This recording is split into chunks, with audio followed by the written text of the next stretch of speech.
Hello, future doctors. Welcome to Synapse. Today, we are diving deep into the fascinating world of proteins, the workhorses of your body. From building your muscles to fighting off diseases, proteins do it all. We'll start with the basics, then gradually explore their intricate structures, diverse functions, and even their role in diseases. Get ready for an exciting journey through the 4 levels of understanding, from easy to hardest, to master this crucial NEET biology topic. Let's begin. Ready to unravel the secrets of life's tiny builders? Let's start simple and discover what proteins truly are. Proteins are like the complex machines of our body, absolutely vital for all living things. Think of them as giant molecules. But what are they made of? They're polymers, meaning they're built from many smaller, repeating units called amino acids. These amino acids link together in long chains, much like beads on a string, through special connections called peptide bonds. This intricate arrangement allows proteins to perform an incredible variety of tasks within every cell and organism. So, what do these protein powerhouses actually do? First, they provide structural support, giving shape and strength to tissues like collagen in your skin or keratin in your hair and nails. Second, many proteins act as enzymes, which are biological catalysts that speed up countless chemical reactions in your body, like digesting food. Third, some proteins are transporters, carrying vital substances. For instance, hemoglobin carries oxygen in your blood. And don't forget defense. Antibodies, which are proteins, protect you from germs. A great example of a protein in action is hemoglobin, constantly working to deliver oxygen throughout your system. Time to test your understanding of the basics. Take a moment to answer these 3 straightforward questions. What are the fundamental building blocks of proteins? Can you name a protein that provides structural support in your body?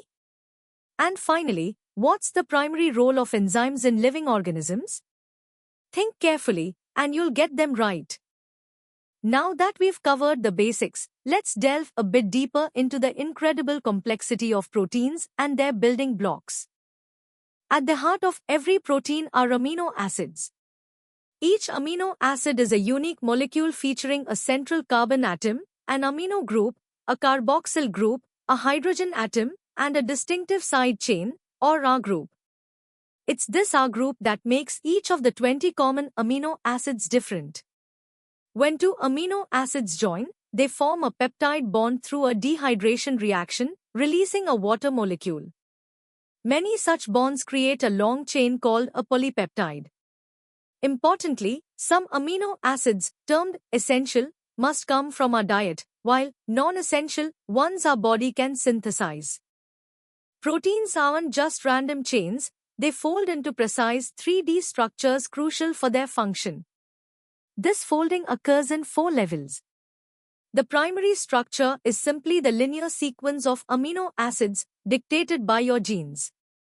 The secondary structure involves local folding patterns, mainly alpha helices and beta-pleated sheets, stabilized by hydrogen bonds. Next, the tertiary structure is the overall 3-dimensional shape of a single polypeptide chain, formed by interactions between the amino acid side chains. Finally, the quaternary structure arises when multiple polypeptide chains come together. This specific 3D shape is absolutely vital, as it directly determines what the protein does. The functions of proteins are incredibly diverse and underpin almost every biological process. As enzymes, they catalyze biochemical reactions with remarkable efficiency, like pepsin breaking down food. Many proteins act as transporters, such as hemoglobin, carrying oxygen, or membrane channels facilitating movement across cell membranes. They also provide crucial structural support, forming components like collagen in connective tissue or actin and myosin for muscle contraction. For defense, antibodies are protein-based warriors, recognizing and neutralizing pathogens. Furthermore, some hormones, like insulin, are proteins that regulate various bodily functions, and proteins can even store amino acids, as seen in egg whites or albumin. Time to challenge your understanding at the medium level. First, can you describe the fundamental structure of an amino acid? Second, explain how a peptide bond forms. Third, differentiate between a protein's primary and secondary structures. Fourth, provide two examples of transport proteins and their specific cargo. And finally, what distinguishes essential amino acids? Think through these and solidify your knowledge. Alright, let's elevate our understanding. We are moving into the deeper complexities of protein architecture and how it dictates their very existence. Building upon tertiary structure, quaternary structure emerges when two or more individual polypeptide chains, or subunits, assemble into a larger, functional protein complex. These subunits interact through the same forces that stabilize tertiary structures: hydrogen bonds, ionic bonds, hydrophobic interactions, and sometimes disulfide bridges. Hemoglobin, with its 4 subunits, is a classic example. Now, imagine this intricate 3D structure gets disrupted. That's denaturation, a process where a protein loses its specific secondary, tertiary, and quaternary structures due to factors like extreme heat or pH. This loss of shape almost always means a loss of biological activity, as function is inextricably linked to form. However, sometimes, if the denaturing conditions are mild, a protein can refold, a process called renaturation. The journey of a linear polypeptide chain to its precise 3D functional form is called protein folding. While often spontaneous, it's a remarkably complex and crucial process, aiming for the most thermodynamically stable conformation. In the crowded environment of a cell, this folding can be assisted by special proteins called chaperones, like the heat shock proteins. These chaperones act as molecular assistants, preventing premature aggregation or misfolding, ensuring the protein adopts its correct shape. When proteins misfold, they can aggregate and become toxic, leading to various diseases. Understanding this folding funnel concept helps visualize how a protein navigates its energy landscape to reach its native, active state. A protein's function is intrinsically linked to its specific three-dimensional structure, leading to remarkable specificity in its interactions. Take enzymes, for instance. Their active site, the region where a substrate binds, is precisely shaped and chemically tailored to interact with only a particular substrate. The lock and key model, proposed by Emil Fischer, suggested a rigid, perfect fit between enzyme and substrate. However, the more contemporary, induced fit model, by Daniel Koshland, proposes that the active site is flexible and can subtly change its shape upon substrate binding, optimizing the interaction. Beyond the active site, allosteric regulation demonstrates how binding at a separate, allosteric site can induce conformational changes, either activating or inhibiting the protein's function, showcasing the dynamic nature of protein interactions. Now, let's tackle some harder questions to deepen your understanding. First, explain quaternary structure formation and provide an example. Second, define denaturation and why it impacts function. Third, discuss conditions for renaturation and its significance. Fourth, what's the role of chaperone proteins? Fifth, compare lock and key and induced fit models. Sixth, elaborate on the importance of a protein's 3D structure for its activity. And finally, how do hydrophobic interactions contribute to tertiary structure stability? Challenge yourself. Alright, future scientists, prepare to dive into the most advanced aspects of proteins. We are exploring competitive depth, from intricate classifications to cutting-edge techniques and their profound impact on biology and medicine.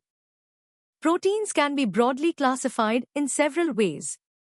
By shape, we have fibrous proteins, which are elongated, water-insoluble, and typically serve structural roles, like collagen in connective tissue or keratin in hair. In contrast, globular proteins are spherical, water-soluble, and generally functional, encompassing enzymes, hormones, and antibodies. By composition, simple proteins consist solely of amino acids such as albumin. Conjugated proteins, however, include a non-protein component called a prosthetic group, examples being glycoproteins with attached sugars or lipoproteins with lipids. Crucially, many proteins undergo post-translational modifications, or PTMs, after synthesis. These chemical changes, like phosphorylation or glycosylation, are vital for regulating protein activity, stability, and cellular localization, dramatically expanding the functional repertoire of our proteome. When proteins fail to fold correctly, the consequences can be severe, leading to a class of disorders known as protein misfolding diseases or proteopathies. These often involve the accumulation of misfolded proteins into toxic aggregates, like the amyloid beta plaques seen in Alzheimer's disease or alpha-synuclein deposits in Parkinson's. A fascinating and chilling example of misfolding involves prions, unique infectious protein particles responsible for transmissible spongiform encephalopathies such as Creutzfeldt-Jakob disease. Prions operate by converting normal cellular prion proteins into their abnormal, disease-causing form, which then acts as a template, propagating the misfolding in a devastating chain reaction. Understanding these mechanisms is crucial for developing therapies. The study of proteins relies on a sophisticated toolkit of techniques. Electrophoresis, particularly SDS-PAGE, separates proteins based on their molecular weight, allowing us to assess purity and identify subunits. Various chromatography methods, such as affinity, ion exchange, and size exclusion, enable the purification and separation of proteins based on specific properties like binding affinity, charge, or size. To determine protein concentration, structure, or identify peptides, we employ spectroscopy techniques like UV-Vis, NMR, and mass spectrometry. For visualizing the atomic details of protein architecture, X-ray crystallography and cryo-electron microscopy are indispensable. The large-scale, systematic study of proteins, their modifications, interactions, and functions is known as proteomics, a field revolutionizing drug discovery and disease biomarker identification. Proteins hold profound evolutionary significance, with many fundamental proteins, like ribosomal components and histones, being highly conserved across vast evolutionary distances, underscoring their essential and ancient roles. Evolution also leverages gene duplication and divergence, allowing existing proteins to acquire novel functions over time. In terms of applications, protein engineering allows us to modify enzymes for industrial uses, from biofuels to pharmaceuticals. Proteins themselves are powerful therapeutic agents. Insulin for diabetes, growth hormones, and monoclonal antibodies for cancer treatment are prime examples. Many vaccines utilize protein fragments to stimulate immune responses. Even revolutionary gene editing tools like CRISPR-Cas9 fundamentally rely on the precise action of proteins, highlighting their central role in shaping biology and medicine. Let's test your advanced knowledge with the first 5 hardest questions. First, distinguish between fibrous and globular proteins with examples. Second, explain post-translational modifications and their impact. Third, what are protein misfolding diseases? Name 2 and their associated proteins. Fourth, describe the unique infectious mechanism of prions. And fifth, how does SDS-PAGE assist in protein analysis? Pause, reflect, and formulate your comprehensive answers. Now for the remaining 5 challenging questions.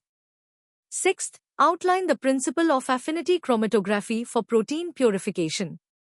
Seventh, discuss the significance of proteomics in modern biology and medicine. Eighth, provide examples of how proteins are used as therapeutic agents. Ninth, explain the evolutionary conservation of proteins, providing an example.